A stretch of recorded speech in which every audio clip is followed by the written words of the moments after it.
یعنی یہ چیزیں درود کے ذریعے انسان کتنے حادثات سے بچ سکتا ہے، مشکلات سے بچ سکتا ہے۔ 29 اگست کو 1999 کی بات ہے، 1999 فیصل آباد کے جو تمام اخبارات تھے اس کے اندر بھی یہ والا واقعہ آیا تھا۔ ایک زمانے میں میں نے یہ واقعہ پڑھا بھی تھا، یہاں شب قدر وغیرہ کے کسی درس کے اندر پڑھا تھا۔ تو اور ہوا یہ تھا کہ ایک ویگن اور ایک ٹریلر جو ہے وہ آ رہے تھے اور زبردست قسم کا ان کا تصادم ہوا تھا، اور پورا جو ہے پوری بس کے جتنے بھی افراد اس کے اندر سوار تھے تقریباً سارے جو ہے اس کے اندر مارے گئے تھے۔ صرف ایک شخص تھا کہ اس کا بیان تھا جو بعد میں زندہ بچ گیا تھا کہ مجھے ایسا لگا کہ جیسے ہی تصادم ہوا ہے، ایکسیڈنٹ ہوا ہے، میری آنکھوں کے آگے اندھیرا چھا گیا اور اس سے پہلے مجھے احساس ہو کسی نے ہاتھ پکڑ کر مجھے اٹھا کے اور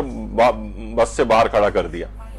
اور کہہ رہے ہیں کہ میری یہ عادت تھی ہمیشہ سے کہ میں جب بھی بیٹھتا تھا تو ایک درود مستقل پڑھتا رہتا تھا، اور اس وقت بھی میری زبان پر درود تھا، اور جیسی وہ تصادم ہوا ایسا لگا جیسے کسی نے ہاتھ پکڑ کے مجھے باہر کھڑا کر دیا۔ بس کے تمام افراد مارے گئے، صرف وہ ایک اکیلا وہ شخص، حتیٰ کہ اس کو خراش تک نہیں آئی۔ جب اسے ہوش میں آیا تو بعد میں جو امدادی کام وغیرہ ہو رہے تھے وہاں پر ان کے ساتھ شریک بھی ہوا وہ۔ اچھا جب یہ واقعہ بیان ہوا تو اور ظاہر انٹرنیٹ وغیرہ کے اوپر بھی وہ پوسٹ لگی، تو اس کے خاندان کے افراد نے ہمیں باقاعدہ یہ نیچے کمنٹس میں لکھا کہ فیصل آباد میں واقعہ ہمارے کزن کے ساتھ ہی ہوا تھا،